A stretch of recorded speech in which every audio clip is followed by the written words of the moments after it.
Hey, everybody. Tim Miller from the Bulwark here. Tucker Carlson was on the Theo Von podcast where he discussed a number of things. And among them was his belief that potentially there is a conspiracy surrounding the Charlie Kirk murder and how we can't trust any of our governments or institutions. It was one of the many conspiracies he advanced. A lot of them related to Israel. I believe he mentioned Israel somewhere around 60 times over the course of the podcast. In this particular case, I wanted to dive into like a 5-minute bit from the podcast because there has been some fallout from it. Tucker had to do a follow-up selfie video where he walked back some of his, he basically didn't walk back anything, but he tried to make it seem like he might be walking back the craziest parts of what he'd said on Theo Von's show. But more important than that, it's that by going on Theo Von's show to advance this, you're sort of getting these crazy theories outside of even kind of the MAGA media ecosystem to this broader audience. I think Theo speaks to a huge mass audience, mostly of young men, but not entirely, of people who are maybe a little political, maybe not.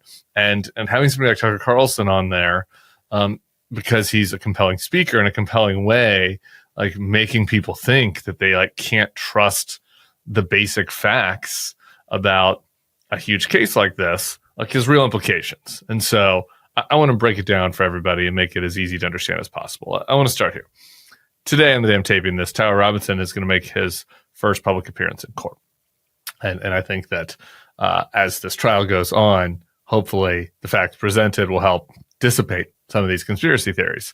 But we don't even really need that because Tyler Robinson is the person that murdered Charlie Kirk. The evidence that he murdered Kirk is substantial. He was seen at the crime scene. He left his DNA on the towel that covered the rifle and the trigger. He confessed to the murder in text messages, on Discord, and to authorities. He outlined in his motive in conversations and texts to his roommate, who is reportedly also his trans lover. That motive was also cryptically carved in the bullets that he used. He, had carved in kind of this gamer speak, things like "Ooh, notice his bulge," which is this reference to anime characters that are furries, that are cross-dressing or trans, or that are dressed like women but have a bulge. So we have motive. We have seen him at the scene. We have a confession. On top of that, he was identified by his own family. You'd think that his family would probably not be involved in some mysterious plot run by the French Egyptian Jews. It's an open and shut case. He did it. And these sorts of cases happen all the time in this country, more than most other countries, certainly more than in most first world countries, because we have such easy access to firearms here, and there's so few regulations on firearms. So if you're trying to understand, why is this happening here? What is behind this?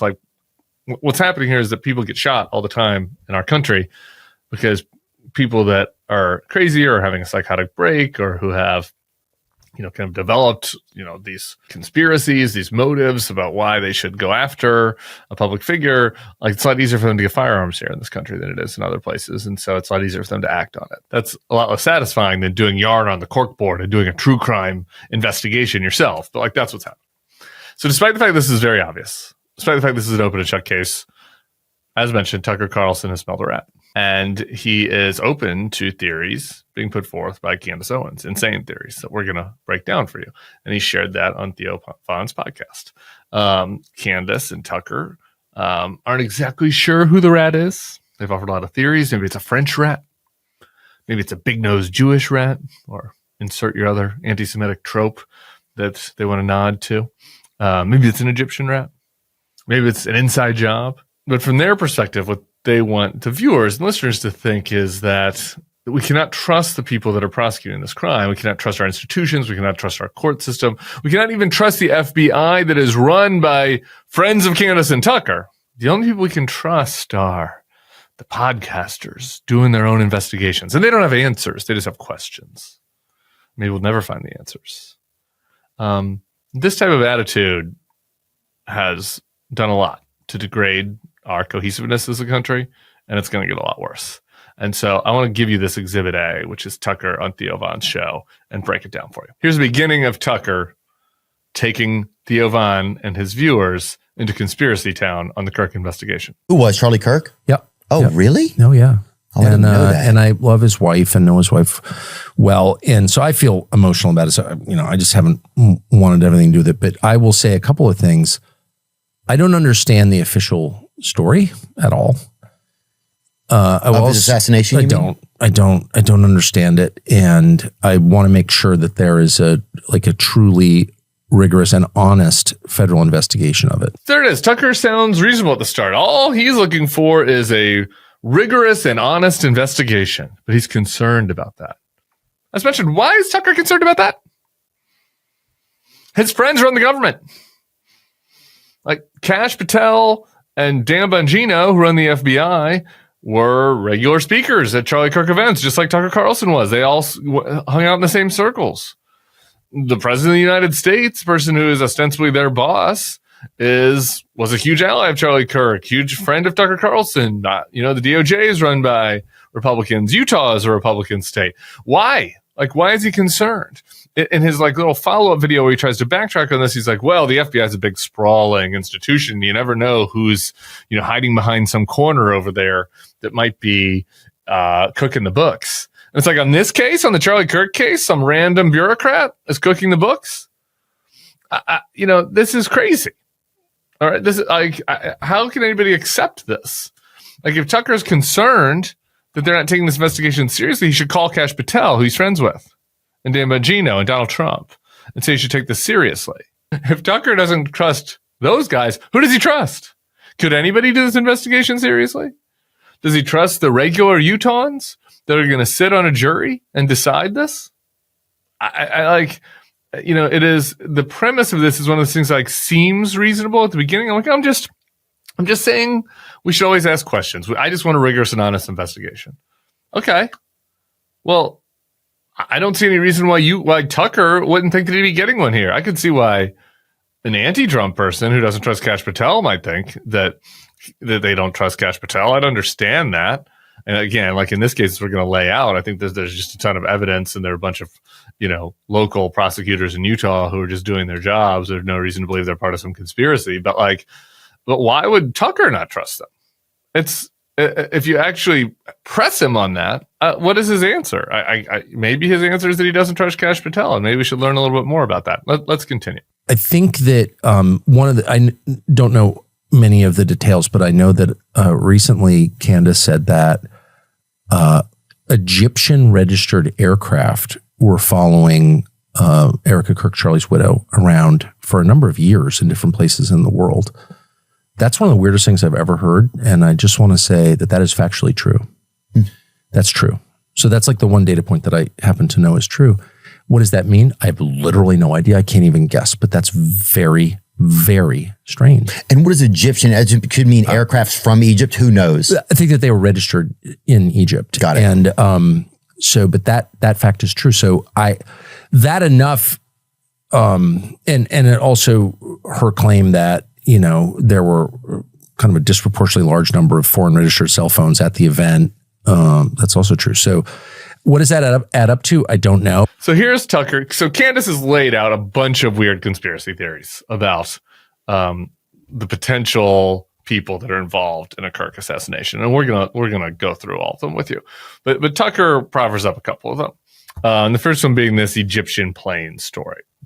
Tucker says he doesn't know the details, but he knows it's true that an Egyptian plane was following around Erica Kirk for years. If you believe that the Egyptians were sending a cargo plane to follow around the wife of a mid to high mid-level political figure in the country that holds no actual office and has no really influence or involvement in foreign policy vis-a-vis Egypt, you need to be in a padded room. Okay? An Egyptian military plane has not been following around Erica Kirk and Charlie Kirk for years. Okay? You don't know the details because it didn't happen. And if it did happen, if this is happening, if the Egyptians are just following around the spouse of random podcasters and political activists in this country, that is going to require a very deep investigation. We should probably know a little bit more about that before you start popping off. The other thing he mentions here is that there was a disproportionate amount of registered cell phones at the event from foreign countries. Like, disproportionate compared to what? Like you have a baseline. Like you're just pretending like you know something with us. Like you're saying something that sounds like it might be a little spooky or concerning or eyebrow raising, but it's like you don't know. Like you don't have any expertise. Like what would those foreign cell phones, registered cell phones, be doing? Like this is just trafficking in this area of implication. I'm going to give you this one fact about a potential shadowy figure, and that should raise doubt on the whole story. The story is very cut and dry. Like the fact that I don't even know. It doesn't matter if there were more foreign registered cell phones than usual there. If there were, who knows why that could be? Maybe because Charlie Kirk is popular and people that are students from abroad were coming to see him, right? Like this is nothing. This is not evidence. Okay, you can't actual investigators and prosecutors are gathering real evidence here. Like you're just bullshitting. All right. Now, here's where we get more into the kind of the Candace part of this specifically. I just don't have a ton of confidence in the FBI or the men who run it. And I'm not saying that out of ignorance at all. That's a scary part too. What Candace is saying is clearly causing a lot of turmoil. Is it true or not? I can't assess it. I'm not the FBI. I'm a freaking podcaster, but I do know how the system works, and it's really simple. The FBI has this case, and of course the state of Utah. It's their job to not only find out what happened, present it to the public in a way that restores some confidence that you can have justice in this country. We have functioning law enforcement. I don't have confidence in that because there's a lot of evidence that we don't have that. So restore confidence by being honest and telling a story that makes sense. Now, here's a point that Tucker makes to Theo Von. And that if you're with somebody that actually is going to challenge you on what you're going to say, or that has some knowledge of the situation, or that has some experience in this world, I think you push back and you say you can't assess whether or not what she's saying is true. Obviously, what Candace is saying is not true. Okay? I'm just going to go through a list of the things that Candace has alleged could be responsible for the Charlie Kirk murder. We're going to have a couple clips for you here that you can watch. We had a funny tweet from Eyal Yacobi that I want to shout out here, where he lists all this stuff out. Charlie Kirk was murdered by maybe Israel, a B cult, the Deep State, TBUSA, FBI, Trapdoor, Mormons, Britney Spears, Egyptian plane, Erica Kirk, the Feds, Charlie's friends, Cash Patel, the Macrones, MK Ultra, military. It's not hard to assess that Candace has lost her mind. And if you don't believe me, let's watch some of the clips. Here's one of them. Candace claimed that there was a underground network at Utah Valley University, and maybe Charlie was shot by someone who came out of a trap door that was behind him. Now, I'm not implying someone, popped up and shot Charlie, but that's a close-up of that area. I'm just implying that there's an entire underground there. And then we have the aforementioned Egyptian planes. We received a couple of weeks ago a very thorough tip regarding Charlie's assassination and the Egyptian planes. Now, what is even more compelling about this tip is that this individual who works with or for government sent it before I had figured out that the Egyptian planes were tracking Erica and Charlie. What was the Egyptian military plane, which left Provo on the morning of Charlie's assassination, doing in Delaware? And then we had the fact that Charlie allegedly told his security that he would die the next day. So they should have been prepared. They should have known about this. Maybe it was an inside job, Candace is wondering. The night before he died, I know for a fact he messaged a donor and he messaged somebody at Turning Point USA. But I did not know, and this is what was told to me, that he also messaged Dan Flood, the security that's to his right, and allegedly explicitly said that they are going to kill me tomorrow. Then we have her recent obsession. Maybe the French Legion was involved in killing Charlie. Let's watch a little bit from Candace on that. The larger story here being, hey, the French Legionnaires might have been on the ground during Charlie Kirk's assassination. Do you mind answering yes or no if anybody who trained with the French Foreign Legion was on the ground on September 10th at Utah Valley University? And we are asking that explicit question because one of the strangest things is that the UVU students who attended said that they felt like they didn't recognize anybody that was there. There was another thing Candace has had her eye on, which is that kind of this communist B cult that was proliferating at UVU. I wish this was a joke. Let's watch this one. There is some weird underground, it's like I sense like imminent danger is coming. And for some reason, I feel like there is an underground that has emerged at schools and it's like related to bees. A few more of these. We don't need to go to the clips. Candace noticed that there was a lot of people wearing maroon at the event, and then posted that she did not realize that the color maroon was associated with elite airborne operations. She accused a random man in a hoodie of looking suspicious because he was wearing a hoodie when the weather was warm that day. That very man tweeted at her and was just like, bro, no, this is me. I was just there with my buddy. We stopped by the event. We were on our way to get some food. Okay, so not the murderer. Bulwark Takes is sponsored by Aura Frames. I've got a bit of a holiday gift-giving pattern. I tell myself this year it's going to be different, and then I will panic at the last minute because I forgot to get the more thoughtful gift, and I'll just buy a gift card. Well, this year I skipped the panic, and I gave an Aura Frame. They are an absolute hit among people at the Bulwark, and I am jealous of Sarah Longwell every time I go into her office because I see that frame right there. It looks so good. You can upload unlimited free photos and video. Just download the Aura app and connect to Wi-Fi. You can preload photos before it ships, keep adding from anywhere, anytime. You can share photos and videos effortlessly straight from your phone all year long. It's perfect for sending grandparents their ideal gift, which is pictures of their grandkids. Every frame also comes packaged in a premium gift box with no price tag. For a limited time, save on the perfect gift by visiting auraframes.com to get $35 off Aura's best-selling Carver matte frames. It was named #1 by Wirecutter. Use the promo code BulwarkTakes at checkout. That's AURAFrames.com. Promo code BulwarkTakes. This deal is exclusive to listeners and frames sell out pretty fast, so order yours now to get it in time for the holidays. Support the show by mentioning us at the checkout. She has suggested that Charlie Kirk was betrayed by people close to him. Like, it is not hard for somebody with Tucker Carlson's deductive reasoning skills to assess whether or not what Candace is saying is true. If Tucker is confused and thinks that it's possible that Charlie Kirk might have been killed by somebody coming out of a trap door who is working with the French Legionnaires, who is also part of a communist bee cult, who is working with the people in the crowd that were wearing maroon, who is using an Egyptian plane as an escape hatch to get out of the state. Like, then Tucker is too stupid to be speaking on television, right?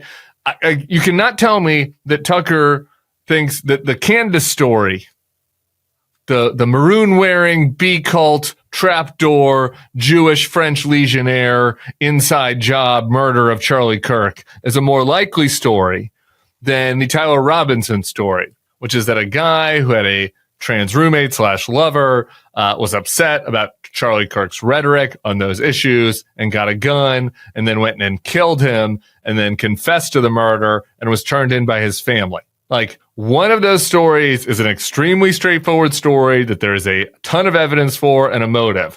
The other is the rantings of an insane person. Okay? And for Tucker to then go on Theo Von's show and say to the audience, like, well, it's hard for me to assess. No, like, you can assess it. Assess it for us. Which do you think is more likely? If you're telling me that you're too stupid to assess whether Candace's theories are more accurate or whether the evidence-based theories being presented by the prosecution in Utah based on an investigation done by federal investigators who are public servants to this country. How do you see yourself as able to judge anything? Like, why would you trust Tucker's assessment of anything if he can't decide, which is more likely between the Candace theory and the evidence and confession-based theory? If Tucker can't decide that, how does he decide what clothes to wear in the morning? Like, how does he decide to know whether he can eat food or whether it, might be contaminated by the French Israeli assassins that are coming for Candace? Like, how do you get through the day if you can't tell the difference between something that is evidence-based and something that is just a wild-eyed conspiracy theory? Tucker can tell the difference.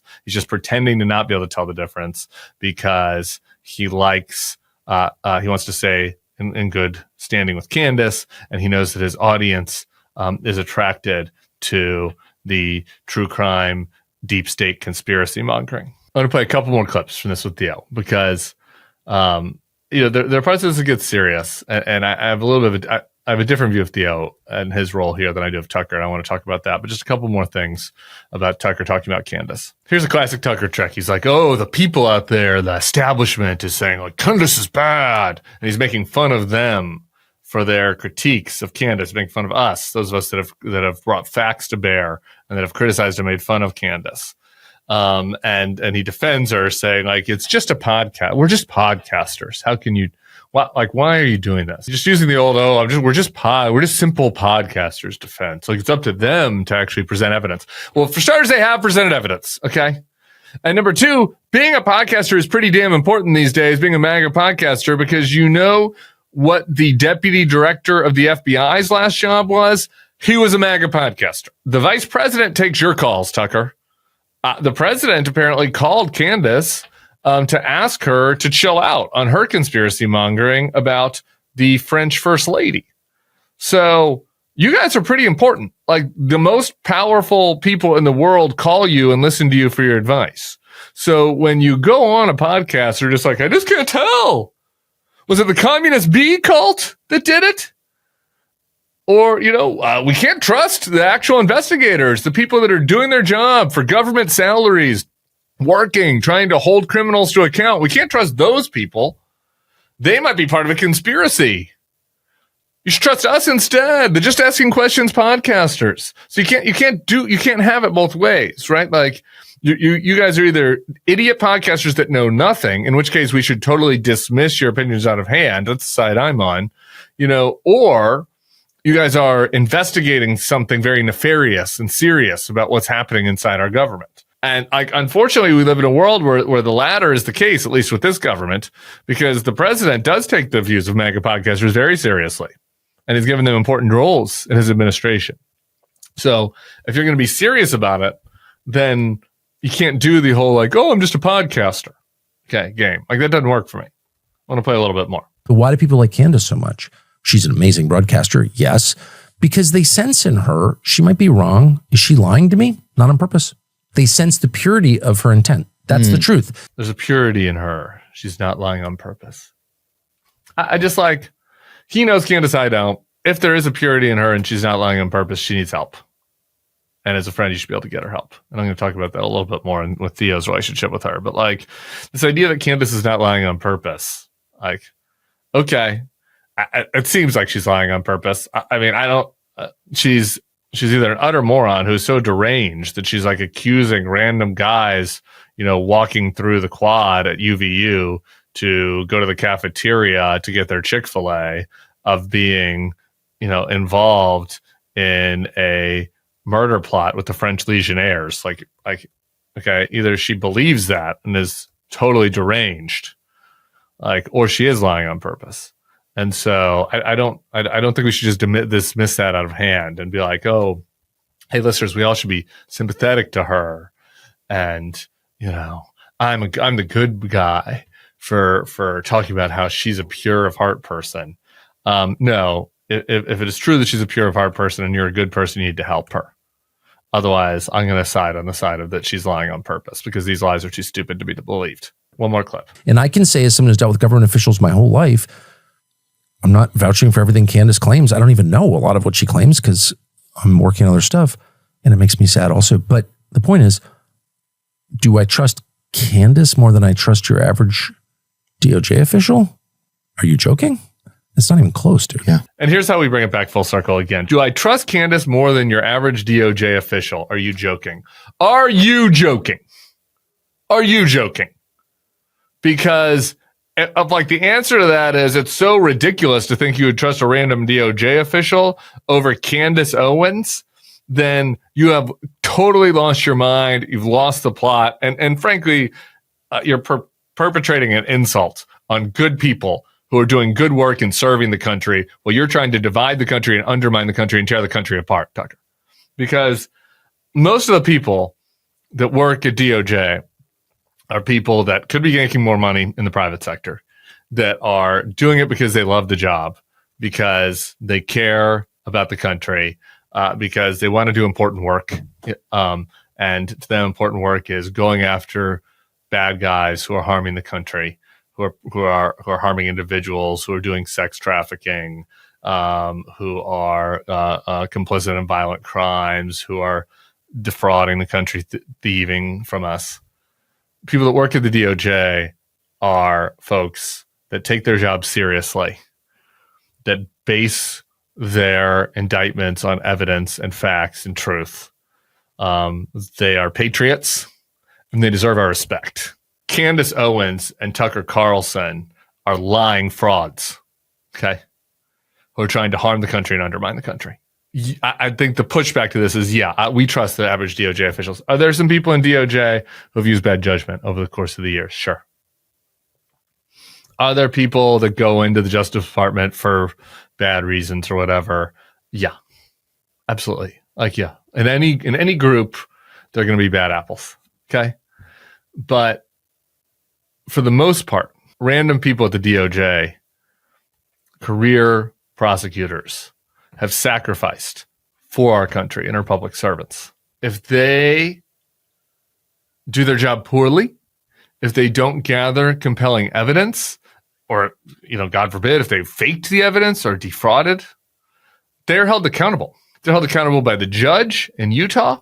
They're held accountable by the jury that is going to review the evidence. They're held accountable by the defense counsel, Tyler Robinson's defense, whose job it is to poke holes in the case that they have presented. Okay? They are serious people that are trying to hold this young man that assassinated Charlie Kirk accountable, and good on them. The idea that their work is less serious or less rigorous than the fucking rantings of Tucker and Candace, and the maroon shirts and the communist bees and the Egyptian plane and the Jews and the French and the transgendered French first lady who's secretly a man. What? None of that is rigorous. None of that would pass muster with a jury. None of that would pass muster with a judge. A defense counsel would run Candace Owens and Tucker Carlson out of the building, and the murderer of Charlie Kirk would go free. This stuff gets thrown out there, and people are like, oh, it's just rhetoric. It's like, actually, no. If Tucker's going on one of the biggest podcasts in the world and make a statement like that where he mocks the idea that we should trust a DOJ official over Candace, actually, that contrast should be explored more clearly. Because people that are viewing that, Theo himself, a lot of these don't have experience with the justice system. They don't realize the level of rigor that goes into putting forth a prosecution against somebody. Does that mean that, over the tens of thousands of prosecutions over the decades in this country, that the system has never gotten it wrong? No, of course the system has gotten it wrong. Of course there's need to be reviews. Of course that's why there are good people, not Tucker and Candace, not liars who are preying on people's doubts and conspiracies in order to make themselves rich, not them. But there are good people out there, the Innocence Project and others that go through and review questionable cases and try to bring new evidence to bear. Of course. Okay. But on average, in general, 99% of the time, frankly, let's just be honest, it's not 99% of the time, because a bunch of times guilty people go free because the bar is so high in this country to present evidence against someone. And that's a good thing. That's how things should work. And so, in the vast majority of these times, the people that are doing the prosecuting, not the vast majority, nearly every case, people that are doing the prosecuting are doing so with good motives, based on evidence, based on the best information they have to bring justice. In the vast, vast majority of the cases, Candace Owens and Tucker Carlson are bullshitting you for clicks. So to answer the rhetorical question, do I trust Candace more than your average DOJ official? Fuck no, I don't. And if you do, I'm telling you, you're getting fooled. Finally, to Theo. I want to watch this together. Theo, I think Tucker is a lying fraud who's a danger to the country. Theo, I think he's a good person who, is in over his head in a situation like this. So I want to play this clip of Theo talking about his relationship with Candace and be serious for a second and talk to him about the situation that he's found himself in. Her kids are the best, dude. I've known her a long time. Yeah. I go over there just to like see her kids. Sometimes I know that's kind of weird or whatever. It's not weird. But it's not weird. I don't have any children or wife or anything. So I go over there and her kids are like as full of life as could be. And they're all mixed kids, and that's awesome. So I love that story. I don't know. Theo seems like he's maybe a little embarrassed or something, but it's great. He doesn't have kids. He goes over there. He plays with Candace's kids. They're beautiful and they're vibrant. Like, that's great. Like, that's what a friend should do. I'm sure those kids are wonderful. But here's the thing, like, their mom right now is having a psychiatric break in front of the whole country. And a good friend doesn't like coddle that and say, well, maybe she's making some points or maybe she's just under pressure. A good friend right now, somebody who cares about Candace and her kids, would go to Candace and give her a hug and say, you need to take a break from what you're doing right now. And you need to get some help and you need to figure out how to get your life in order, because what you're doing right now is having a total psychotic break in public. And let's just put it in the way of if Candace was not a professional podcaster, everybody would know what to do in this situation. Theo would know what to do.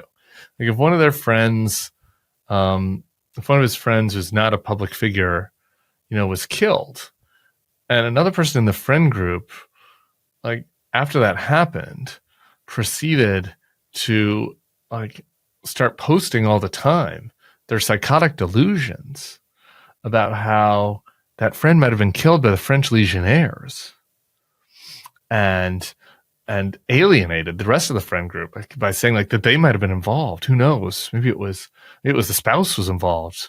Maybe his colleagues were involved. Maybe it was an inside job. And spent all day, hours upon hours, researching this and ranting about it and making insane allegations and alienating themselves from their friends and loved ones. You would tell that person that they need to step away from the computer and their phone. Like, they need to like remember what matters to them, and like Candace Owens needs I don't know. I don't know if Candace Theo does, but I'm just saying that if like you're genuinely friends with her, what she needs right now is psychiatric care. And I'm not saying that to be condescending. Like, that is what she needs. Like, she believes that there are assassins following her, and she's still going to Dollywood and going out to parties. Like, she's publicly talking about how there are assassins following her. This is not healthy. This is not good. This is not good for her kids. And so I would implore Theo and Joe Rogan and other people who are in the manosphere who do not follow this stuff that closely to like understand that this is not a situation where it's like right versus left or establishment versus anti-establishment, and like, there are disagreements of opinions, and Tucker and Candace are making some points on the one hand, and Ben Shapiro and Erica Kirk are making points on the other. Like, that's not what's happening here. Like, Candace and Tucker are advancing absurd lies. They're undermining people that are doing real work to try to go investigate what happened. And by advancing these delusions and making more people, the millions of people that listen to them, think that there are these conspiracies out there where, there are random foreign governments and deep state plots to kill people, like, what's going to lead to is more death, because it's going to send more people over the edge, and more people who have access to firearms are going to want to avenge these, like, this imaginary plot that Candace and Tucker are convincing people is afoot. And so I'm just begging people in manosphere world to stop with this. Like, it is incumbent upon you to hold Candace and Tucker to account for these atrocious lies, and to speak truth to your audience and make sure folks know that, like, ain't no French, Egyptian, Jewish assassins coming to Nashville. There was a young Mormon boy who was probably spending too much time playing video games, had too easy access to firearms, who was upset about what the clips he saw of Charlie Kirk and what he had said about trans people when he had a trans person in his life that he loved, and he went there and he killed them, and then he confessed to it. That's what happened. And people need to know the truth, because we can't solve any problems. We can't live together as a society if nobody knows what's true and what's false. So anyway, that's that. It's a long one, but needed in my view. Subscribe to the feed. We'll be talking to you all soon.